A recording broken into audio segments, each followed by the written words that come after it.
Okay. On to some movies that are out on DVD. A couple of them are as much as 20-plus years old, but again, oh, man, I know, but you know what? These are movies that are perennial favorites, and I think that they deserve something that I can watch again and again and again and again and always enjoy. Okay. But anyway, the first one I'm going to talk about is called The Snow Walker, and The Snow Walker is based on a Farley Mowat short story of the same name, and it's also called Walk Well, My Brother. Now, if you don't know who Farley Mowat is, he's a Canadian naturalist. Maybe Hillary knows about him. And he spent his entire life studying and writing about wildlife. Now, this 2003 film, so Snow Walker's 2003, was directed by Charles Martin Smith, who interestingly played Farley Mowat 20 years ago in the 1983 film Never Cry Wolf. Now, Never Cry Wolf was a Disney production. Again, so it's 24 years old. It follows Farley Mowat's journey into, again, the northern part of Canada and studying wolves. And it's an incredibly interesting story. And you wouldn't think just a guy out with the wolves would be that interesting, but you can't help but love it. So Never Cry Wolf is another one you should rent. But I'm going to talk about The Snow Walker. Okay, The Snow Walker takes place in Canada's rugged Northwest Territory shortly after World War II. And former war pilot Charlie Halliday, played by Barry Pepper, who seems to be typecast. Every movie that I've seen him in, he's a soldier. He was in, he's a Canadian too, by the way. He was in When We Were Soldiers, the Mel Gibson, that's a Vietnam. That was okay. And he was also just recently in Flags of Our Fathers. So he seems to just be typecast as a soldier. Although he really doesn't play a soldier in this film. He's an ex-soldier. He's come here to escape the nightmares of war. Once a soldier, that's true. Always a soldier. That's true. Once a soldier, always a soldier. And it's good to remember that. He has incredible training. And you see what he has to be put through. Anyway, he's come to the Northwest Territory to escape the nightmares of war and to be a pilot at a local airport run by James Crowell. And James Crowell's a name you probably know. He was just recently... Well, they might know. I don't have a clue. He was just recently in Queen. He played Queen Elizabeth's husband, Prince Philip. Okay. And if you're a fan of 24, this season... A lot of people like 24. This season, he plays Jack Bauer's really smarmy father on 24. Smarmy? Ooh, that's the best word I can come up with to describe him. Is that a word? Smarmy, yeah. okay. Yeah. Okay, anyway, Charlie is a hotshot risk-taker who often flies unauthorized to local villages to trade and make some money on the side. On one of his stops, he's asked by a local Inuit family to take their TB-infected daughter to the hospital for help. He reluctantly agrees, and the two, who cannot communicate very well verbally, she doesn't speak much English, she doesn't speak any Inuit, they head off into the wilderness in their small plane. Well, the plane crashes. And the film details their journey across the no-man's land that is the stark, beautiful... You know, they don't have a hospital like Milton Hospital down the road. No, not right around the corner anyway. You've got to fly. Anyway, it just details their trek across the no-man's land that is the stark, beautiful, but deadly Northwest Territory. And again, the scenery in this movie is beautiful, as it is in Never Cry Wolf. You know, I love movies that I can just sit back and enjoy, not only the story and the characters, but to visually see what you're looking at. And this is absolutely beautiful. When we get the blue screen, we can have the Rocky Mountains behind us. We can click it to change whitewater rafting. With whatever movie I'm talking about. Oh, that's a great idea. Send us some donations so we can purchase the equipment. All right, so picture the Northwest Territory. Lots of mountains, lots of desolate areas, lots of water.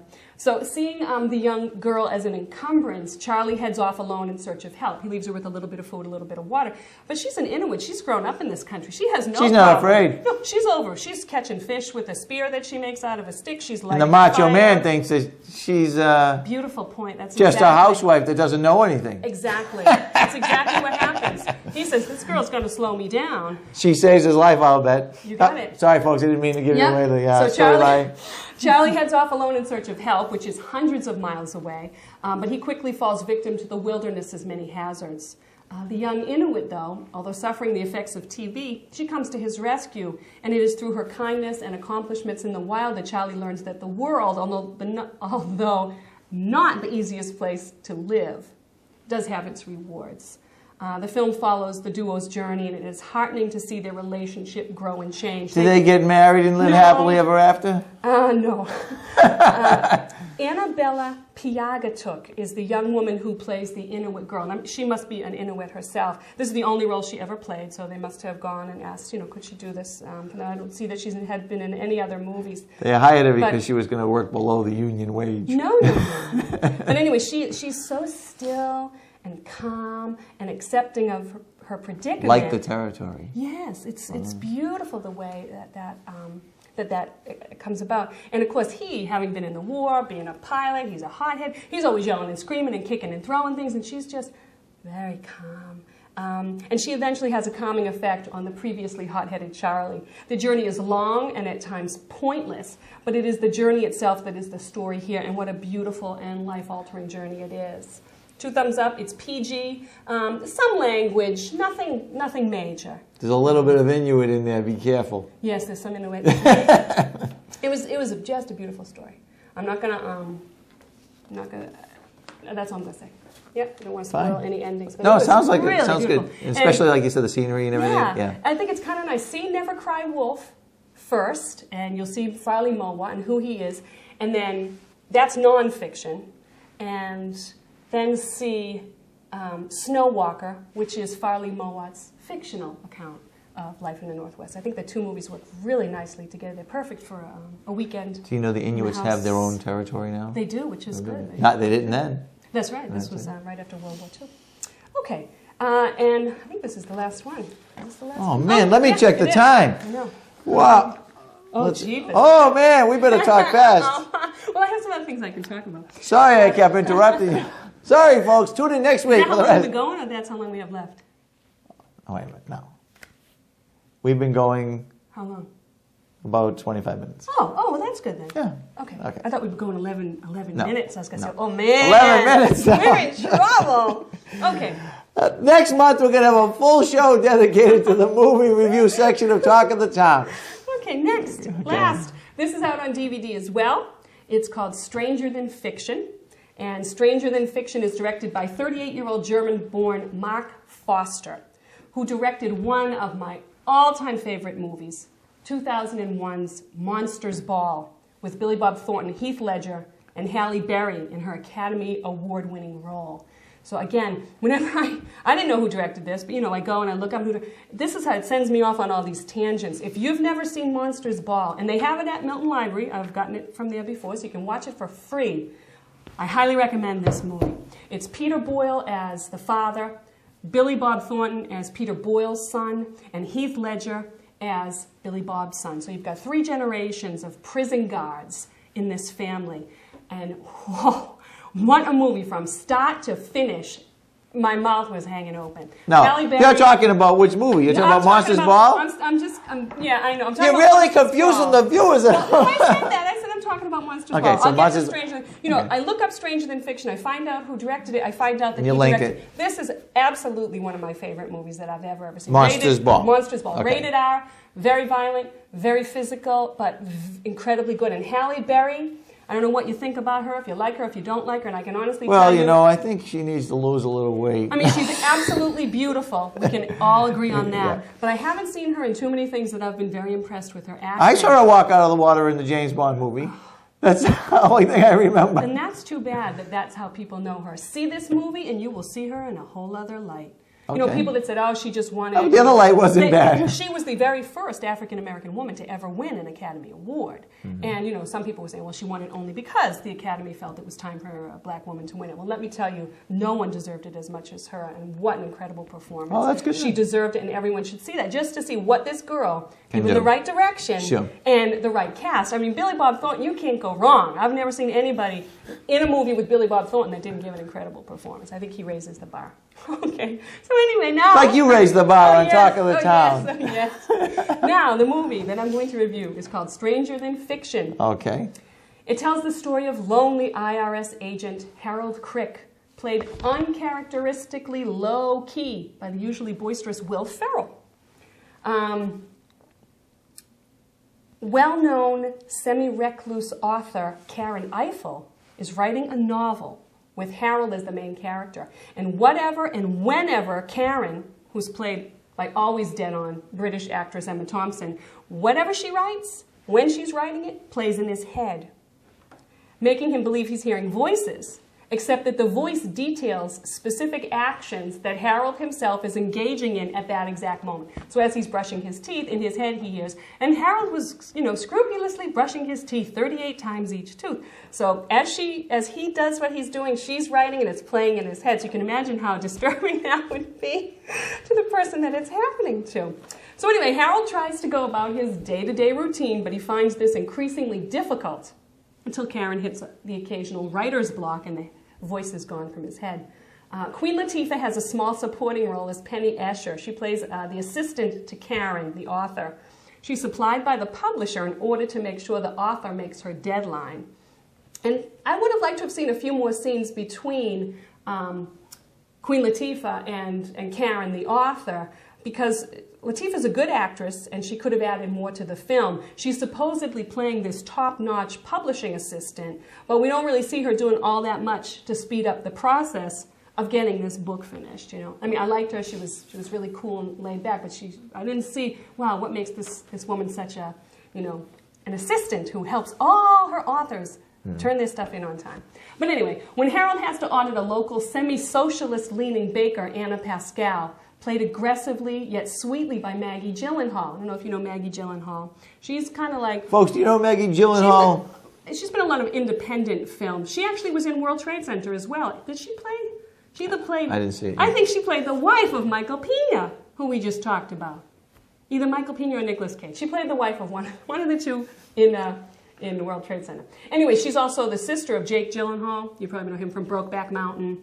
And I didn't see that either. Oh, you should. That's a great flick. This is another great flick. And he's out right now in Zodiac. So that's who Maggie Gyllenhaal is. He meets her and he starts to have a change of heart on the way he's lived his life. Until now, he's always been content to work alone, eat alone, and live alone. He has no close friends. And even though Anna is pretty mean to him at first, he comes into her place of business, and he's the IRS, and he's there to audit her. She doesn't take too kindly to that. And even though she's not so welcoming at first, she is the first person who really seems to get to him. He starts living his life, trying new things, and realizing you get out of life what you put into it.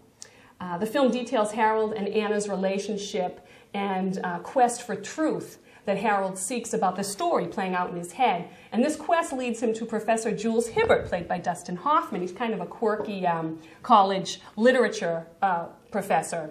And he's a leading authority on author Karen Eiffel. And he's been trying for years to get her to come in and speak to his classes. But again, she's a recluse, a hermit. The only thing she goes out for are cigarettes and inspiration. She'll go out. She went out to the hospital because she's trying to kill her character off, and she's not quite sure how to do it. So she goes to the hospital and she asks people, where are the dead bodies, Captain? And how did they die? Yeah. Hibbert never tries to spare Harold's feelings. So here's here's Harold coming to this literature professor saying, this story's playing out in my head. Well, tell me about the story. And he gets interested. Should have gone to a psychologist. Well, I think Harold knows that. You're right, a psychologist maybe would have been better. But because Harold feels that this is a story playing in his head, he goes to a literature professor. And Hibbert, instead of trying to help him, gets real interested in the story. Oh, he's going, tell me some more. That sounds familiar, And while Harold is in Hibbert's office, he just happens to see Karen Eiffel, an old interview with her on TV, and he recognizes the voice. That's the voice that's playing inside my head. Oh, so that really gets the professor stirred up. There's a link here. Right. Yeah. Anyway, Hibbert never tries to spare Harold's feelings and is more interested in getting great literature out of him than seeing him cured. I wasn't expecting much from this film. When I saw the previews, they kind of left me cold, and I just honestly didn't think Will Ferrell could pull off this low-key dramatic role. Now, Will Ferrell, of course, is best known for his quirky, kind of over-the-top comedic performances in things like Elf, which was a really cute movie. And he is opening today in a movie called Blades of Glory with John Heder. I don't know if you know John Heder. He's Napoleon Dynamite fame. But again, it's just a goofy, That's the guy that played movie. Napoleon? Yeah, John Heder's the guy that played Napoleon Dynamite. So the two of them I thought he was together. dead. Someone had told me. Oh my gosh, I did. no. I did. He's very funny. If you haven't seen Napoleon Dynamite, there's another kids, great movie with the my kids. son thought that was so funny. That's another one you can see. I wasn't overly impressed. Oh, but see it? I'll tell you, I saw it once and I thought it was okay. I saw it a second time. Funnier the second time around. And every time I see it since then, it's funnier. It's crazy funny, and I like crazy funny. Anyway, I really didn't have high expectations for Will Ferrell, and I am happy to say that I couldn't have been more wrong. Ferrell was truly believable as Harold Crick, and I couldn't help falling in love with his character as he journeys along his incredibly unbelievable path. I lost Did you lose a page? Ladies and gentlemen, please pause. You find it? Okay. And I really hope that Will Ferrell will take more serious roles like this in the future. Even though in this he goes from being super serious to a little bit more lighthearted. He presents Anna, who is a baker. She runs a cookie shop, cookie and the coffee IRS was shop. going into a cookie right. shop. Well, she didn't pay her taxes, and she'll tell you that she's not going to pay her taxes. But and it was, again that. They talk a little bit about the Iraq War. They talk about George Bush. A lot of these movies have common threads. But he gives her the most touching and thoughtful of gifts. And I'm not going to tell you what it is, but it's so cute and so funny and so creative. If you can guess what that gift is, send a postcard, a 3x5 postcard to Talk of the Town. And again, actually my last paragraph I've kind of already talked about. Although he has a new movie opening called Blades of Glory with John Heder of Napoleon Dynamite fame, it might be a while before we see this different yet greatly accomplished side of Ferrell again on the big screen.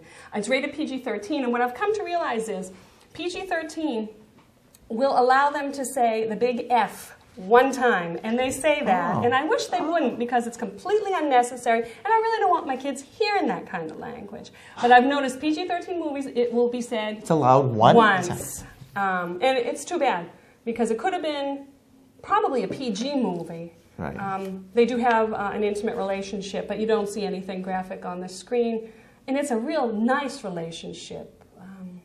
But anyway, they do say the big F one time, and it's very disturbing to me because it was absolutely unnecessary. And you have to kind of either flip through, know when it's coming, or not let the kids watch it at all, which is too bad because it's a really, really good movie. I liked it more than I thought I would. I saw it once, and I wasn't even going to see it. I was home, my brother had it, he said, hey, have you ever seen this movie? It's really good. And we never agreed on anything.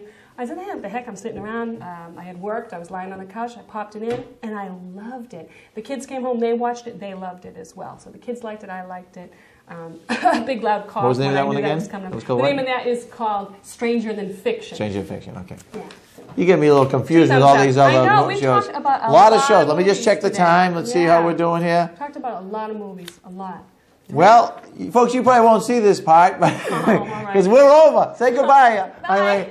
We'll see you next month. Thank you, folks, for watching Talk of the Town. Blades of Glory.